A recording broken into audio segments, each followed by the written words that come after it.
taking a flight to Brisbane. Went and bought myself a BMW R100RS, and I'll be riding it back from Brisbane to Perth next week, so stay tuned.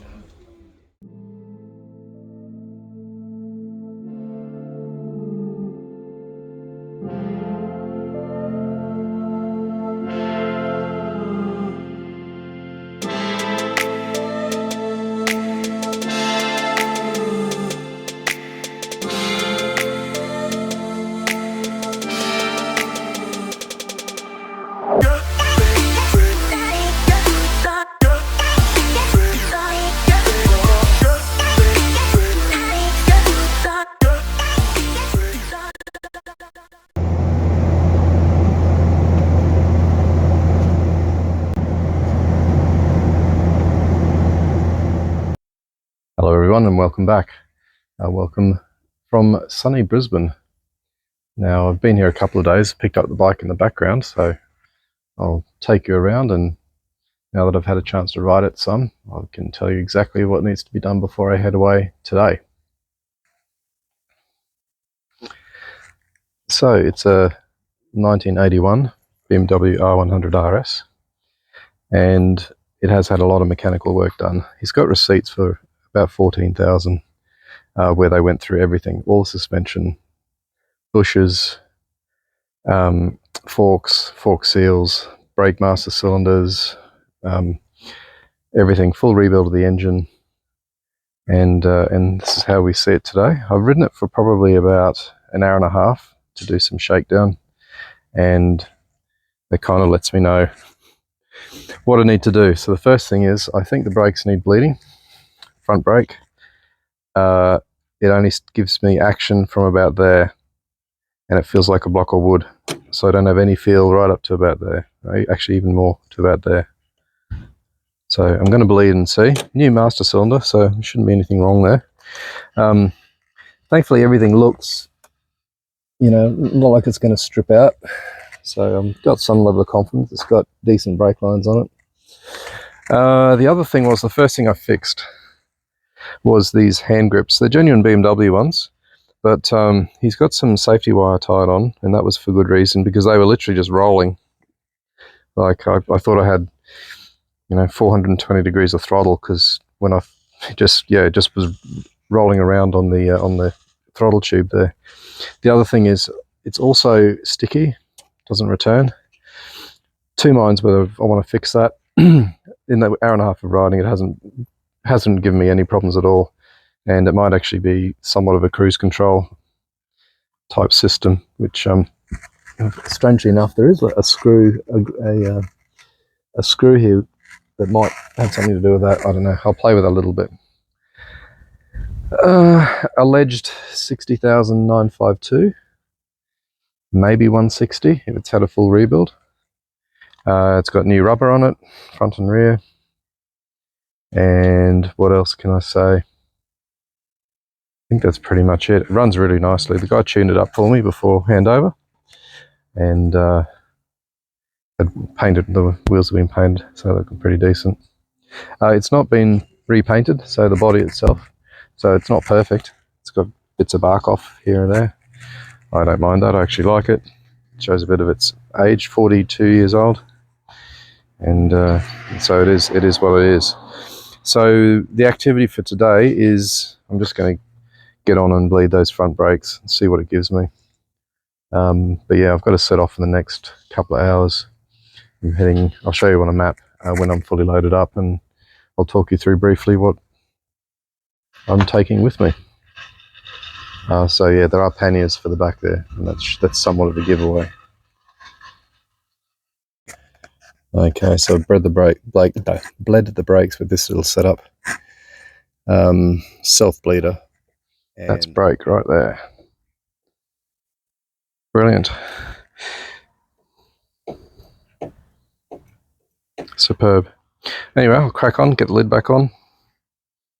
So pleased about that. I told the owner of the bike that I was riding across to Perth from here, and so he was a really nice guy, taking me through all the things that he would do to it if he still owned it, and things that annoyed him. And the handover was about half an hour. Got all suited up, got on the bike, got it off the stand. So helmet on, gloved up, everything. And he says, oh, by the way, front tyre's got a slow leak. You might want to keep an eye on it. So anyway, here we are. I'm going to give it some soapy stuff all over. And leave it for a bit. And we'll see if we've got any problems.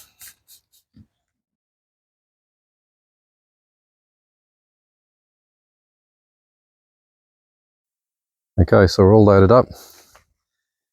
Not the most ideal arrangement with tank bag and phone on a full lock. It just scrapes that and just wants to hit the bag there, but that should be okay. I've got a charging cable which is currently under the seat. I only realised that after I'd loaded it. So when I unload it at the next destination, I will get that all set up. That's it, panniers full.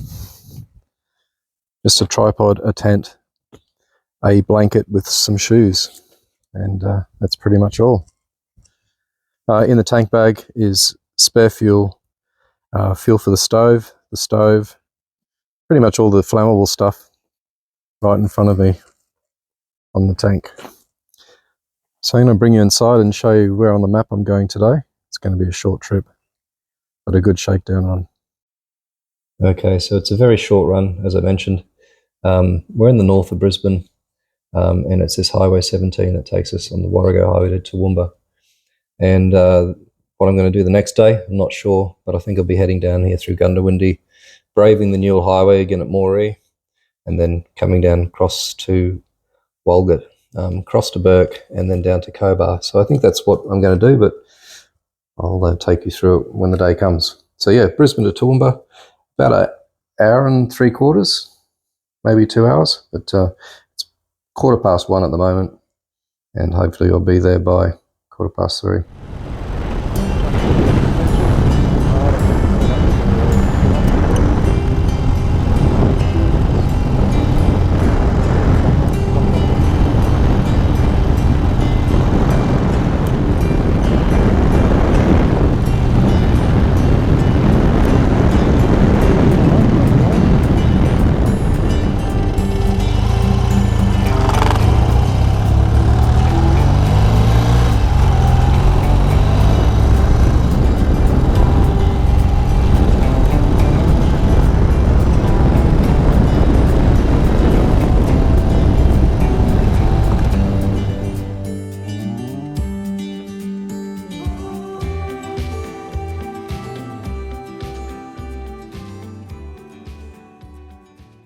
Okay, leaving Toowoomba shortly, and the ideal route appears to be Toowoomba to Gundawindi, Gundawindi to Moree, then across to Walgett. That's 555 kilometres. Ideally stop at Burke, but that takes you up to 780 kilometres, so that's a little bit far. So I'll probably stop somewhere in between. I'll find a camp and set up there. So yeah, grab a coffee, finish packing the bike, and we'll be off.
Okay, first fuel stop out of Toowoomba, Gundawindi on the border, and I got pretty beaten up on that last stretch, core highway, so I'm going to get super beaten up on the Newell highway coming up, and so I've decided that when I get to Walgett, which is 338 kilometres, I'm going to motel tonight to rest my tired bones. But seriously, it hasn't been too bad at all. Got my charging cable now all set up, and no oil leaks. It's all running really nicely. Do a fuel calc in a minute. But yeah, farewell from BP Gundawindi. We get back on the road, 338 k's.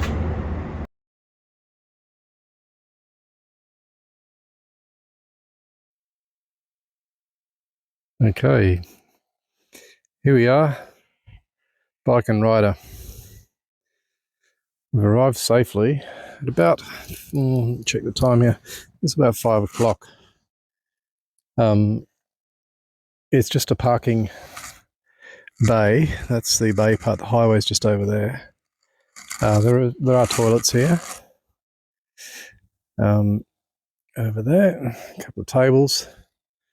I'm going to crawl through the barbed wire fence and just pitch in there between those trees there where it's cleared. Just want to get right off the road. Yeah, it was a good thing that I stopped. Good thing I stopped. There was a really nasty, let me get the view right. There's a really nasty mob of kangaroos hopping across the road. So I was riding along like this, trying to see, because I'm riding right into the western sun. And then there's signs saying rough surface, so you're dropping back to like 70, 80, and then kangaroos hopping across the road. And so, yep, it was done for me. Time to stop. I'm going to set up camp and cook some dinner. Yeah, I decided to park it up against the fence instead and give us some bit of clearance from the parking bay itself. Wanted the bike next to the tent.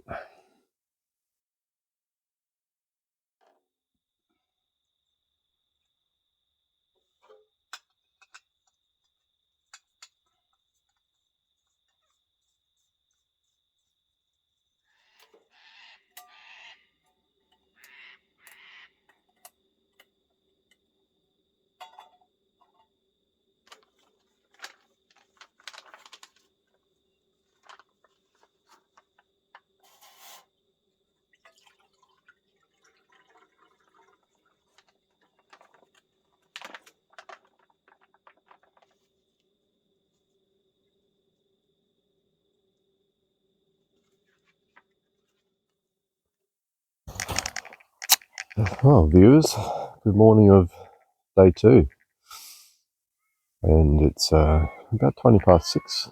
Sun's just starting to come up. Bit chilly, if I'm honest. It's about 2 degrees Celsius, and I've just sort of stumbled out of bed, and we've got the morning coffee on, and the aim here will be to get a little bit warm. I might go for a walk around the car park, and just warm up just a tiny bit. Yeah, it's sort of a broken sleep. Lots of truck activity, I suppose lots, for one every sort of half hour or so.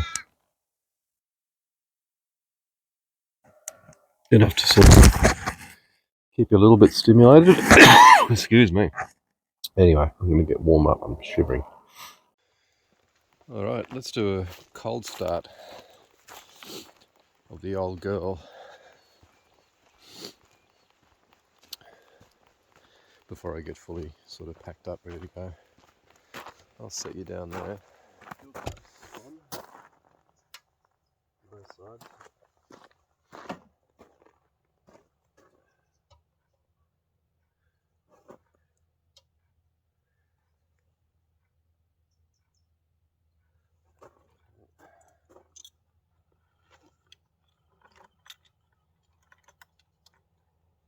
Bit of choke.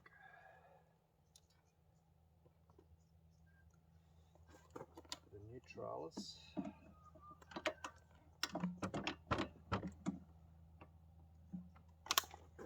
And bring the thunder.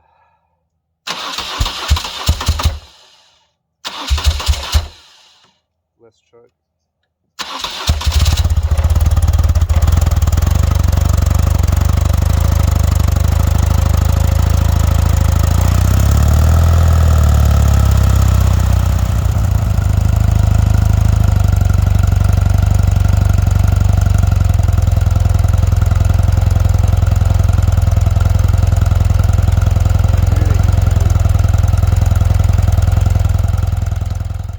Yeah, one of the nuts holding that clock in is gone, so I'm going to have to, unfortunately, take the clock out.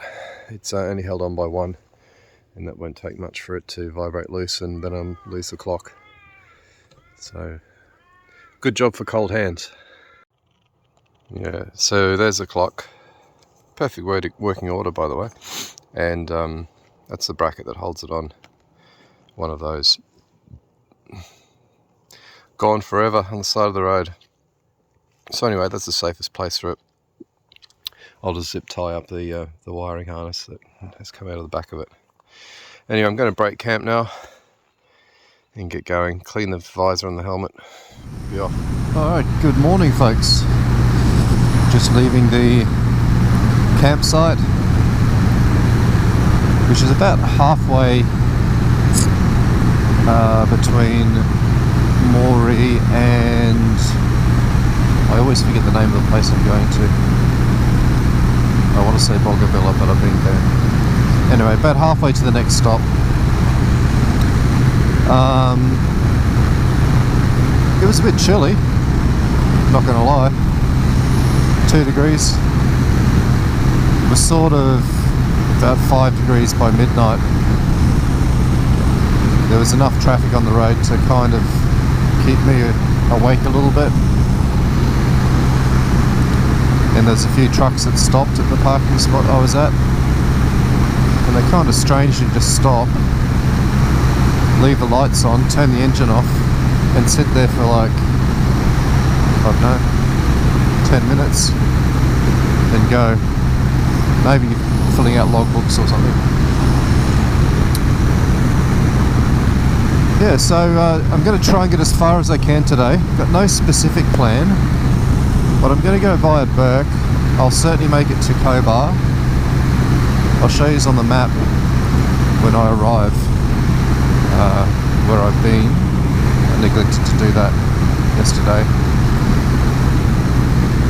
But just a really quick note on bike fitness. Yeah, my bike fitness isn't much, to start with, but you genuinely don't need too much on this bike. It's eaten up these roads. I was actually going to stay at a motel last night, fearing that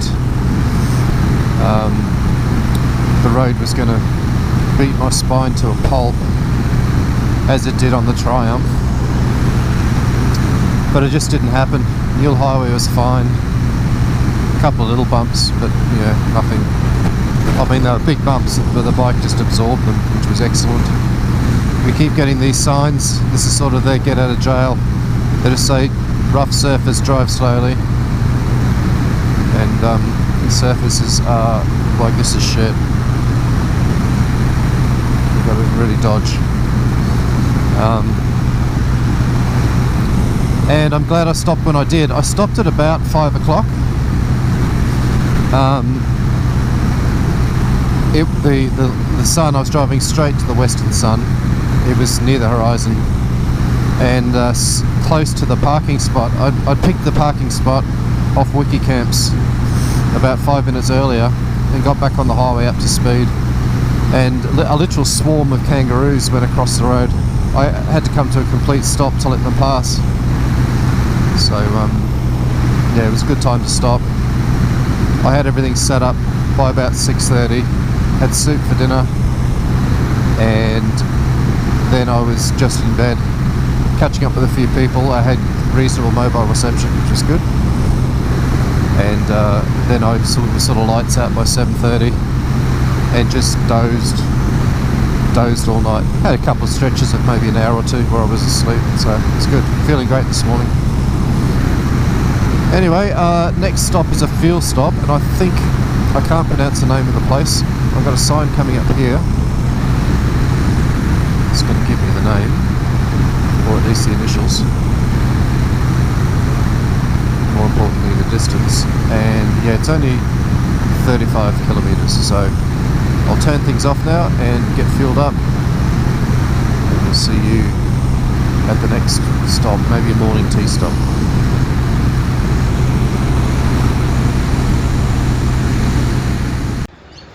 Okay, here we are at Brewarrina, and it is 12:15. This is the Brewarrina Weir behind me, and some fish traps apparently. I'm sitting here standing here, about to consume some breakfast. Breakfast of champions, we all know what that is. Gonna have some Kranskis picked up in the servo. Quick fuel update, yeah, 8.3 for that leg. The only thing different I did was I did the crouch behind the fairing whenever I could, so that's sort of what I'll keep doing. Numb bum creeping in, gonna stop, stand up for a long time and get back going again after lunch. Okay, we're back to the map. So I'll find where I went yesterday. So it was Toowoomba, sorry you can't see that. Toowoomba down to Gundawindi, down to Moree, and stopped somewhere along this road, probably about a third on this Mel River here.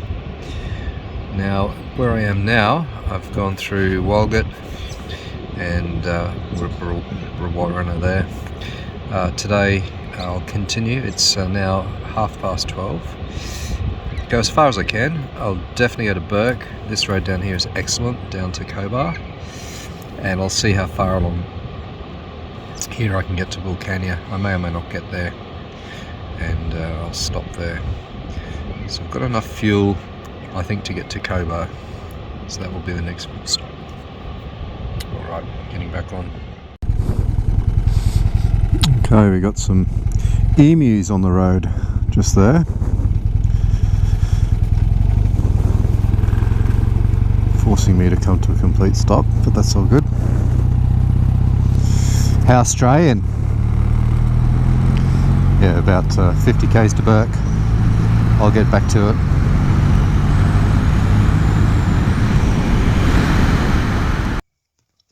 Okay, I've arrived here at about 5 o'clock. The sun's just starting to go down over there. This is the outlook. And I'm pitched under trees right through there. See if I can zoom in. Just see the tent in through there. And I'm just setting up for dinner. Got some soup. I've already opened a pack of nuts here. I'm going to have a coffee as well. That's my little zip tie. Stop the lid coming off. I don't think the cream's going to be any good by tomorrow. I didn't realise the panniers sort of are in there. Hot airflow from the engine, and they get things a bit warm in there. Anyway, I'm going to get on with the dinner, and there's zero reception here, so it's a minor problem. I did send a text home about 20 minutes ago. I pulled off the side of the road, noticed I had 3G, and sent one off. It was sent, so everyone should know that I'm okay, but here there's no reception. Alright, so that's it for today. That was day 2 finished, and I'm 200 kilometres from Wilcannia, and not quite as far as I hoped for, but I'm still developing my bike fitness.